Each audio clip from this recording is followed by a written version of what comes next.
दुनिया की इस भाग दौड़ जिंदगी में अगर सच पूछा जाए तो हम अपनी ज़िंदगी में क्या ढूंढ रहे हैं और क्यों ढूंढ रहे हैं।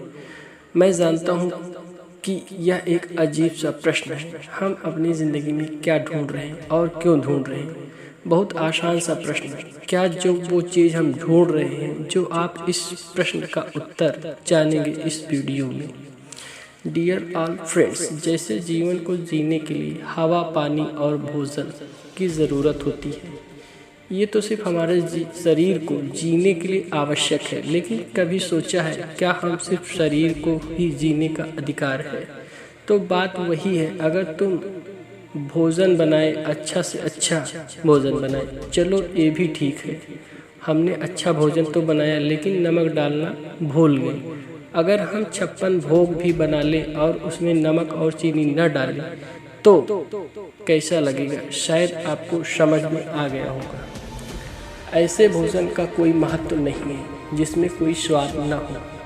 ठीक ऐसे ही हमारा जीवन है, जिसे हम हवा, पानी, भोजन तो देते हैं, पर क्या हम इससे संतुष्ट हो जाते हैं? अगर हम आपसे प्रश्न करें तो शायद आपका उत्तर ना ही होगा। हाँ, ये बात सच है। सिर्फ हम हवा, पानी और भोजन को लेकर सिर्फ हमारा शरीर संतुष्ट हो सकता है। अगर आपसे पूछा जाए अब क्या प्रॉब्लम है, आपका उत्तर होगा सब ठीक है। क्या वाकई में यह सत्य है? बड़ी कन्फ्यूज़न की बात है। अगर ये सारी बातें सत्य है तो इसमें कन्फ्यूज़न कहाँ है? मैं बताता हूँ। जैसे भोजन बन गया है पर स्वाद के लिए नमक नहीं डाला गया है, यहाँ पर नमक सबसे बड़ा कन्फ्यूज़न है। तो ठीक ऐसे ही हमारी ज़िंदगी है।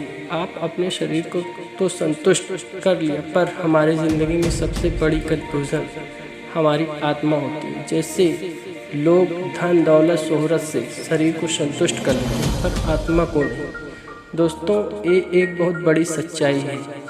लोग धन, दौलत और शोहरत से अपने को संतुष्ट कर लेते हैं पर अपनी आत्मा को नहीं।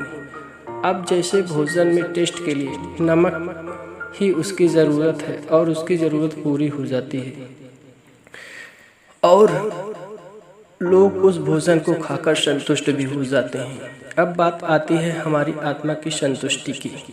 इस बात पर हमें एक बात याद आ जाती है। लोग जीते जी अपने आत्मा को संतुष्ट नहीं कर सकते। तो आप लोग ये भी जानते हैं, अगर हम अपने जीते जी संतुष्ट हो सकते हैं, क्या इस दुनिया से जाने के बाद आपको कोई संतुष्ट कर सकता है? ये एक कड़वी सच्चाई है। हम अपने जीते जी खुद को अर्थात अपने आप को संतुष्ट कर पाए तो क्या लोग, रिश्तेदार या आपके परिवार वाले आपको संतुष्ट कर पाएंगे? ये भी एक बहुत बड़ा कन्फ्यूज़न है।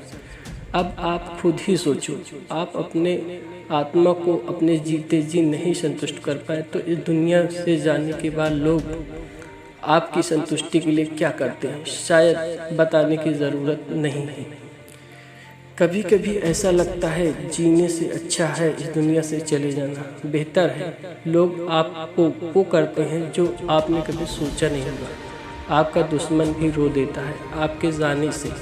जो कभी आपको देखना नहीं चाहता था वो भी आपके लिए आंसू बहा देता है। लेकिन इन सब बातों से क्या फ़ायदा? उनके आंसू बहा देने से आपकी आत्मा संतुष्ट हो जाएगी? शायद आपका जवाब नहीं होगा। अब बात आती है अपने अर्थात अपने अंतरात्मा को खुश व संतुष्ट रखना, और इसका मूल मंत्र है आपकी मुस्कान। कभी कभी आपने सुना होगा इंसान की इच्छाएं कभी पूरी नहीं होती। ये भी एक कड़वी सच्चाई है। इंसान की इच्छाएं अनंत होती हैं, लेकिन ये सिर्फ एक हमारी माया रूपी इच्छा है जिसे हम कभी संतुष्ट नहीं कर सकते, क्योंकि इंसान की माया को सीमा अनंत है जिसे कभी पूरी नहीं की जा सकती। जैसे हम कभी साइकिल चलाते हैं, जब साइकिल चलाते हुए हमारे बगल में एक बाइक चलाने वाला निकलता है तो हमारे अंदर बाइक चलाने की इच्छा विकसित हो जाती है और हम बाइक ले लेते हैं। तब भी संतुष्ट नहीं होते, हम बाइक से लेकर 4 व्हीलर तक ले लेते हैं, फिर भी हम अपने इस माया रूपी मन को संतुष्ट नहीं कर पाते।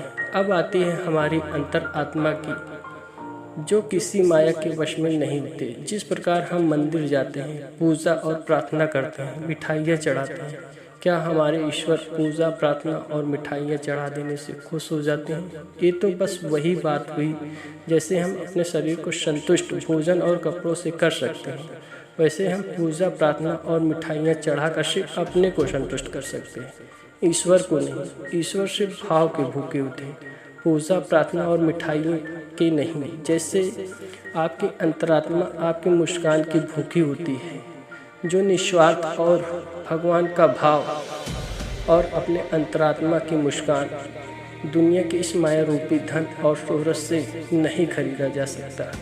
तो अब आपके मन में ये विचार आता होगा कि हम चारों तरफ से प्रॉब्लम से घिरे हैं, हम खुश कैसे रह सकते हैं? तो इस प्यारे गुलाब को देख लीजिए, कितना अच्छा और कितना खूबसूरत है। लेकिन अगर ये सोच ले कि हमारे चारों तरफ कांटे हैं तो क्या उसकी अच्छाइयाँ और खूबसूरती चली जाएगी? नहीं ना।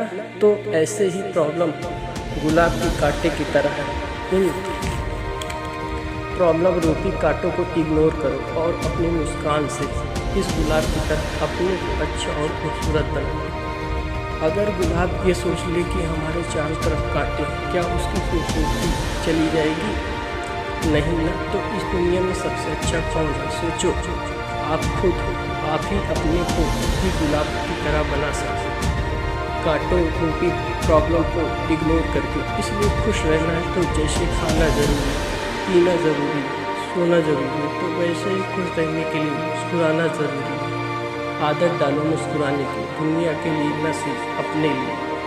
तो फ्रेंड्स, आप जान गए होंगे हम क्या ढूंढ रहे हैं और क्यों ढूंढ रहे हैं। आपका सीधा सा उत्तर है, हम अपनी खुशी के लिए मुस्कान ढूंढ रहे हैं, जो पाना तो बहुत आसान है पर बहुत आसान भी नहीं है, क्योंकि किसी भी अवस्था में अपने खुशी के लिए हमें मुस्कुराना पड़ता है। एक आदत से छोड़नी पड़ती है, सिर्फ और सिर्फ सारे गमों को भुलाकर मुस्कुराना पड़ता है, जिससे हमें खुशी प्राप्त होती है। ये मुस्कुराना और खुशी एक कोर्स की तरह है। 1 दिन, 2 दिन, 10 दिन, 1 महीना, 6 महीने तक मुस्कुराना स्टार्ट कर दें। सच कहता हूँ, एक आदत सी हो जाएगी मुस्कुराने की, और जब मुस्कुराहट है तो खुशियाँ बोनस की तरह आपके ज़िंदगी में आ जाएंगी।